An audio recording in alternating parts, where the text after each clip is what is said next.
What is up, everyone? JD here. I hope you're all doing well today. I'm excited to bring you a battle of the blades. I really love doing these because I always find it very interesting. What do I have in my inventory that is similar enough to bring out here to do a blade battle? So today we're going to do a couple of knives that have a little bit of an attitude about them. First up, we're going to bring out the Roxi 3. You all know how I feel about the Roxi 3. I love this knife. It has a 3.14 inch S35 VN blade, 4.06 inch titanium handles, overall length coming in at 7.2 inches, and weight 4.25 ounces. Not bad, really good everyday carry knife. I love the size of this. Great knife to carry as a primary with some companion gear. Who am I going to bring out here to battle with this one, though? Of everything that I have in my inventory, if you watch this channel regularly, what do you think I'm about to bring out here? I bet you some of you probably have an idea. So, the contender is going to be the Chaves Redención Street. The Redención has a 3.25 inch M390 blade steel, 4.25 inch titanium handles, 7.5 inches overall, and weight coming in at 5.71 ounces. So what do you think about this matchup? Do you think it's going to be a good one? Do you think it's a fair battle of the blades, two knives with attitudes about them? Let me do this. This might help a little bit. Let me throw this. Yeah, let me throw this guy over here. Oh yeah. Little strange that on the lock side you're getting all the attitude out of the knife, but nonetheless, hopefully this helps plead my case a little bit more. All right, let's go ahead and run down through these knives. We're going to first talk about handles and ergos. So again, the Chaves 4.25 inch handle, the Roxi 3 having a 4.06 inch handle. Now, they go about their handle and their ergos a little bit differently. You get a more traditional grip with the Chaves. As you can see here, nice full four-finger grip, completely fits in my large hands with really good jimping, and you feel just really locked in with this knife. Now, it does have some hard edges that are round off, but they're still a little bit pokey, but again, I think that's part of the attitude. I do always feel just a little bit of pokiness from here in the hand, but I kind of like that. It kind of goes with the attitude of the knife, and it's not so uncomfortable that if I'm going to be using this for long periods of time, if I'm breaking down some boxes, I'm going to be okay. This is going to be comfortable. It's tall and thick enough, and the slabs of titanium on the handles are nice and thick, where it's going to really fill up the hand surprisingly well. I think a lot of people would be surprised how nice this knife is and how good it feels, and it's a good looking knife. So I really do like the ergos on that one as well. Now the Roxi goes about its ergos completely different. You have a nice big scallop section here, and you got a forward finger choil. So that's how they're able, with the 4-inch handle, they're using some of the blade for the handle or the ergos, so you can actually get really good purchase. This one here is not quite as thick and chunky as the Chaves, but it's still nicely thick, very well spaced out with the scallops here. They did a really good job with this design, and it also has pretty good hand position for that jimping. Big, thick, aggressive jimping for the finger, so you do feel locked in no matter how you're holding this knife.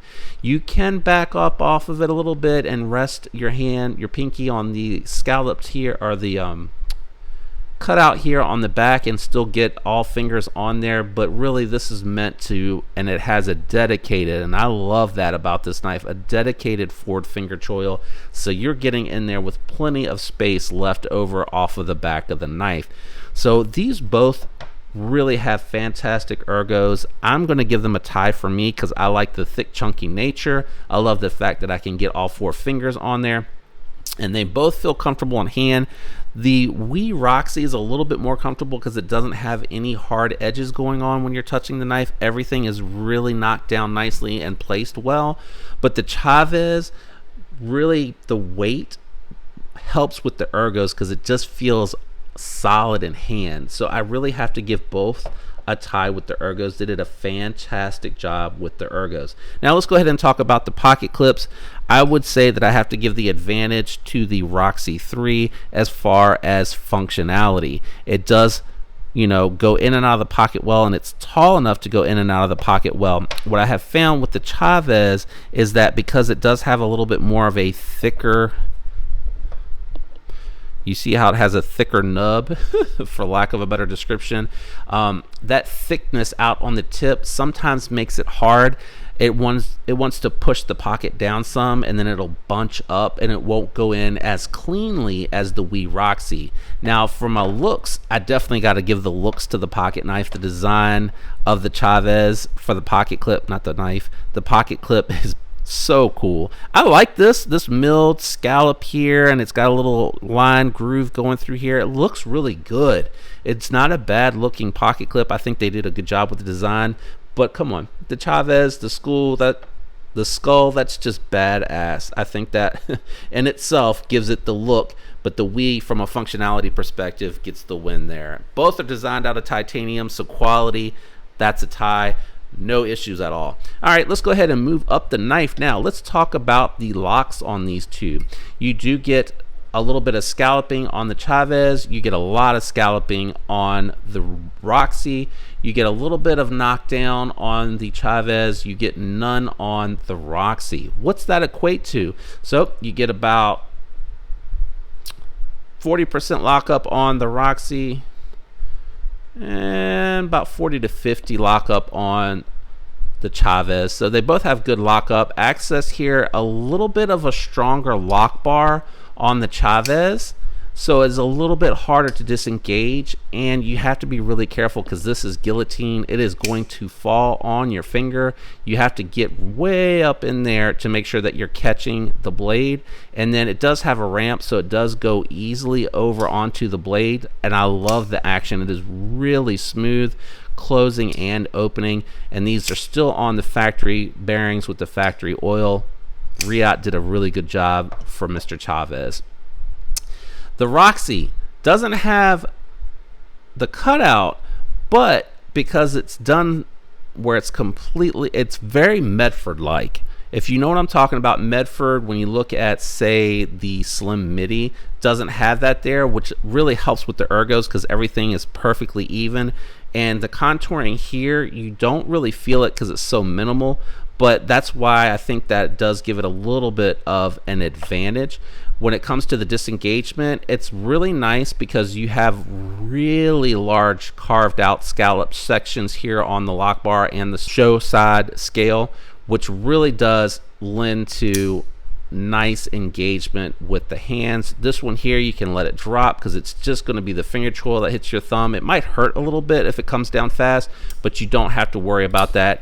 And you can even, if you like that side opening style, because it is very Medford-like, you can just come in from the side, disengage, and let it fall.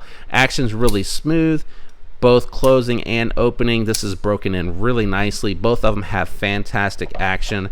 You really can't go wrong either way. So again, with the lock bar and the engagement, disengagement, and the action, I'm going to tie these up.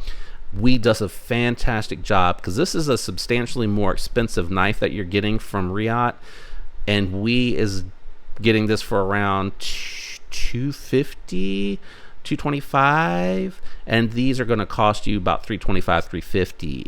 You're getting really good quality out of Wii here for this knife than you are with the Riot. Like, I understand Riot builds a fantastic knife, but if you're talking about, is it $125 better? I don't know about that.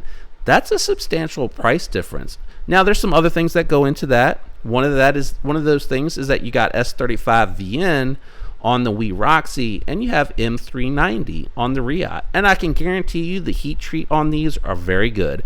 They did S35VN for a very long time, and I'm sure the heat treats on it is fantastic. S35VN is a great steel, great edge retention, good ease of sharpening, corrosive resistant, stain resistant, tough, strong steel. M390 is going to have a little bit better edge retention, a little bit harder to sharpen. It's got some corrosive resistant properties, but it's a little bit more prone to corrosion than the S35EN. So that's where you're going to be paying the difference with these knives, is in the steel itself. Now the blade shapes, I will say both of these are extremely useful. Granted, this is a very high drop point, but the way that they contoured and the way that that edge works, I've actually found when I'm doing labels and stuff, because the hollow grind is really thin, and it is thin even where the flat grind is out on the edge, I can actually use the belly of this for my labels with no issues, which is really nice. Now of course this is perfect for that. This is a very utilitarian shape. It's going to cut really well. As far as cutting edge, you're going to get more cutting edge out of the Chaves versus the Wii, but again, how much cutting edge do you need out of your EDC? At what point do you need so much edge that you're actually getting into more of a hard use knife versus an EDC, in my opinion? You get nice sharpening choil on the Chaves, a very nice sharpening choil. It's not even close. And then you get a very Spyderco experience here. It comes right up to a very deep plunge grind here. It goes straight down. It is not shallow or like a slide where it goes out onto the knife. So you're going to be able to sharpen this. You just got to be careful. Tape up your edge here when you go to sharpen it, and you'll be just fine. Now let's talk about deployment options. We talked about action. Let's talk about deployment options. You get very nice detent on the Chaves, and you can reverse flick and you can thumb flick it, and it is very satisfying to fidget with it that way. With the Roxi, you get a fuller, so you can do a reverse flick. You get a thumb hole, so you can Spidey flick. I constitute Spidey going this way versus reverse, as you kind of wing it out. So that's why, if you hear me say it differently, that's why. It also works really well like a thumb hole deployment, as it should. You get a flipper tab, front flipper tab here, which really is nice to use. I love the fact that it's not a dedicated front flipper, but I do also appreciate the fact that it has decent jimping and is very easy to front flip. So really nice. And you can see there, I'm doing it lightly to see if I can fail it, and you really can't. But if you're really doing it correctly, it's going to fly right on out. So I will give the advantage to the Roxi 3. Now, last, the reason that I brought these out here is the attitude of the knife, the design, and the way it's meant to stand out.